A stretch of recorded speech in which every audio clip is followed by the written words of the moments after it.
Assalamu alaikum. Welcome, learners of degree pass course and honors second year back to my class. I hope all you are well by the grace of Almighty Creator. Today I am going to introduce you how to make WS question. এটি degree pass course এবং জাতীয় বিশ্ববিদ্যালয়ের honours second year শিক্ষার্থীদের জন্য অত্যন্ত গুরুত্বপূর্ণ এবং compulsory একটি আইটেম। এই আইটেমে খুব সহজেই ফুল মার্কস অর্জন করা যায়।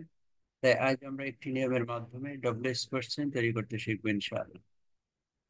আফটার দ্য ডিসকাশন তোমরা জানতে পারবে কিভাবে খুব সহজে একটি মাত্র নিয়মের মাধ্যমে ডব্লিউএস কোশ্চেন তৈরি করতে পারো। তাই শেষ পর্যন্ত আমাদের সাথে থাকবে আশা করি। Before going to that single rule, I am giving you some important tips. এই ইম্পর্টেন্ট টিপস গুলো অত্যন্ত প্রয়োজনীয় এবং এসেনশিয়াল তোমাদের জন্য, কারণ এই ইম্পর্টেন্ট টিপস এর মাধ্যমেই কোনো নিয়ম ছাড়াই তোমরা ডব্লিউএস কোশ্চেন তৈরি করতে পারবে।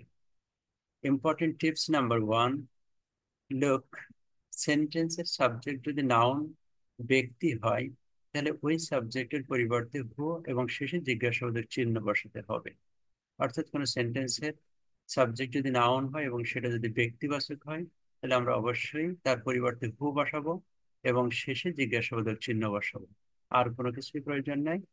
এটা করলেই আমাদের ডব্লিউএস কোশ্চেন তৈরি হয়ে যাবে। For example, look the first one, Saif is a cricketer.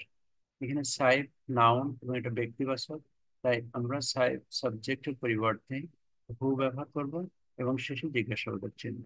Who is a cricketer, খুব সহজ। Next example, look, Saif plays cricket well. Saif ব্যক্তিবাচক নাউন, তাই এর পরিবর্তে আমরা ডব্লিউএস ওয়ার্ড হু ব্যবহার করছি এবং শেষে জিজ্ঞাসাবাদের চিহ্ন। অর্থাৎ এই দুইটা থেকে তোমরা নিশ্চয়ই বুঝতে পেরেছো, যদি কোনো সেন্টেন্সের সাবজেক্ট ব্যক্তিবাচক হয় তাহলে শুধুমাত্র তার পরিবর্তে আমরা হু ব্যবহার করব, আর জিজ্ঞাসাবাদক বাক্যর জন্য, ইন্ট্রোগেটিভ বাক্যর জন্য আমরা শেষে ইন্ট্রোগেশন চিহ্নটা দেব। আর কোনো পরিবর্তন এই ক্ষেত্রে করার প্রয়োজন হবে না। Important tips number 2, you will see সেন্টেন্সের সাবজেক্ট যদি নোবডি, নান অথবা নো ওয়ান হয় তাহলে আমরা ওই আগের নিয়মটাই ফলো করব। অর্থাৎ সাবজেক্টের পরিবর্তে হু এবং শেষে জিজ্ঞাসাবাদক চিহ্ন। So keep these three words, nobody, none and no one, in your memory. এবং খুব সহজেই তোমরা এগুলো ডব্লিউএস কোশ্চেনে পরিণত করতে পারো। এখানে আমরা দেখছি নোবডি আছে, তাই আমরা পরিবর্তে হু ব্যবহার করেছি এবং শেষে জিজ্ঞাসাবাদক চিহ্ন। আর কোনো পরিবর্তন এখানে করার প্রয়োজন হয়নি। Another example, none can do the work. Here we will also use the WH word who, and at the end you should use note of interrogation. That's enough. That's all. No need to do another word. So in this case, only who and note of interrogation may be used for making WH question. The important tips number 3, you'll see সেন্টেন্সের subject যদি everybody হয় তাহলে ওই সাবজেক্টের পরিবর্তে who dot dot dot not এবং শেষে জিজ্ঞাসাবাদের চিহ্ন বসে। অর্থাৎ আমরা এখানে দেখছি everybody will return to the creator, এই ক্ষেত্রে আমরা এভরিবডির জন্য আমরা ব্যবহার করব who will not return to the creator. That means এভরিবডির কারণে আমরা ব্যবহার করছি who dot dot dot not, এবং নটের পূর্বে তোমরা নিশ্চয়ই জানো একটা সাহায্যকারী ভার্বের দরকার হয়। এখানে এই বাক্যে সাহায্যকারী ভার্ব হচ্ছে উইল, সেই কারণে আমরা হু এর পরে উইল তারপরে নট ব্যবহার করেছি। আর সেই কারণে এখানে লেখা হয়েছিল হু ডট ডট ডট নট, সরাসরি হু নট কিন্তু লেখা হয়নি। অর্থাৎ যখন তোমরা এভরিবডি পাবে তখন হু এর পরে একটা সাহায্যকারী ভার্ব নেবে according to the tense, tense অনুসারে, এবং তারপরে নট ব্যবহার করবে আর সবার শেষে জিজ্ঞাসাবাদক চিহ্ন। কিন্তু যদি তোমরা সাবজেক্টের জায়গায় নোবডি, নান অথবা নো ওয়ান পাও, সেই ক্ষেত্রে কিন্তু আলাদা করে নট নেওয়ার কোনো প্রয়োজন নাই। শুধুমাত্র এই সমস্ত সাবজেক্টের পরিবর্তে হু এবং ইন্টারোগেটিভ সেন্টেন্সের জন্য শেষে জিজ্ঞাসাবাদক চিহ্ন।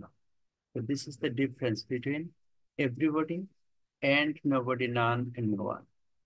Whenever you will get nobody, none and no one, just you will put WH word who, এবং যখন তোমরা এভরিবডি পাবে তখন অবশ্যই এভরিবডির জন্য হু এবং তার সাথে সাথে নট লাগবে, কিন্তু নটের পূর্বে আমাদের অবশ্যই সাহায্যকারী ভার্ব ব্যবহার করতে হবে according to the tense.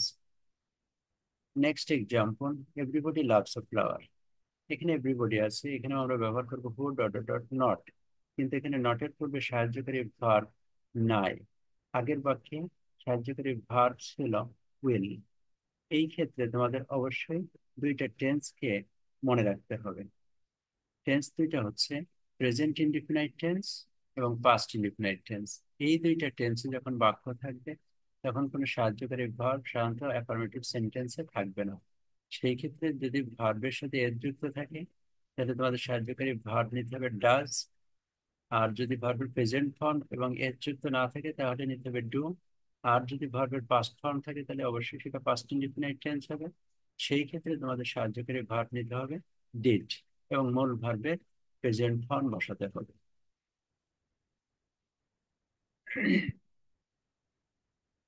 So তোমরা বুঝতে পেরেছো যে এখানে এভরিবডি লাভস এ ফ্লাওয়ার আছে, এখানে ভার্বের সাথে এর যুক্ত আছে মানে সাহায্যকারী ভার্ব নয়, তাই এই ক্ষেত্রে আমরা সাহায্যকারী ভার্ব নেব হু এবং নটের মাঝখানে কি ডাজ। সো দ্য সেন্টেন্স হবে who does not love a flower. নিশ্চয়ই তোমরা পার্থক্যটা বুঝতে পেরেছো যে হু ডট ডট নট এবং হু, শুধু হু এর মধ্যে পার্থক্য। নট যখন আমরা ব্যবহার করছি তখন তার পূর্বে অবশ্যই সাহায্যকারী ভার্ব দিতে হবে এবং সেই সাহায্যকারী ভার্বটা টেন্স অনুসারে নিতে হবে। অধিকাংশ 10টি টেন্সের ক্ষেত্রে সাহায্যকারী ভার্ব সেন্টেন্সে দেওয়া থাকে, সেই ক্ষেত্রে ওই 10টি টেন্স আমাদের জানার কোনো প্রয়োজন নাই। যে সাহায্যকারী ভার্বটি থাকবে সেটাই তোমরা নটের পূর্বে বসাবে। আর এই দুইটা টেন্সের ক্ষেত্রে কোনো সাহায্যকারী ভার্ব সাধারণত দেওয়া থাকে না, সেই ক্ষেত্রে তোমাকে অবশ্যই টেন্সটা আইডেন্টিফাই করতে হবে এবং সেই টেন্স অনুসারে ডু ডাজ ডিডের যে কোনো একটা সাহায্যকারী ভার্ব নটের পূর্বে বসাতে হবে। Next, the last important tips, number 4. Look, sentence of subject noun এবং এটা যদি অব্যক্তিবাচক হয় তাহলে ওই সাবজেক্টের পরিবর্তে আমরা ব্যবহার করবো ডব্লিউএইচ ভার্ব হোয়াট এবং শেষে একই রকম জিজ্ঞাসাবাদক চিহ্ন। Look some example. Cricket is a popular game in Bangladesh. এখানকার সাবজেক্টটি হচ্ছে নাউন, ক্রিকেট যেটা ব্যক্তিবাচক নাম। সেই ক্ষেত্রে আমরা ডব্লিউএইচ কোশ্চেন তৈরি করার জন্য এর পরিবর্তে ব্যবহার করবো ডব্লিউএইচ ওয়ার্ড হোয়াট এবং শেষে জিজ্ঞাসাবাদক চিহ্ন। এছাড়া সেন্টেন্সে আর কোনো পরিবর্তন নাই। Another example, practice makes a man perfect.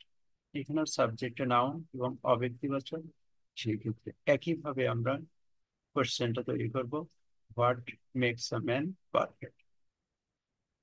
Super, আমরা এই 4টা টিপস জানলাম এবং এই 4টা টিপসের মাধ্যমে তোমরা খুব সহজেই সাবজেক্টকে পরিবর্তন করে, সাবজেক্টকে ডব্লিউএইচ ওয়ার্ড দ্বারা রিপ্লেস করে খুব সহজেই ডব্লিউএইচ কোশ্চেন তৈরি করতে পারবে।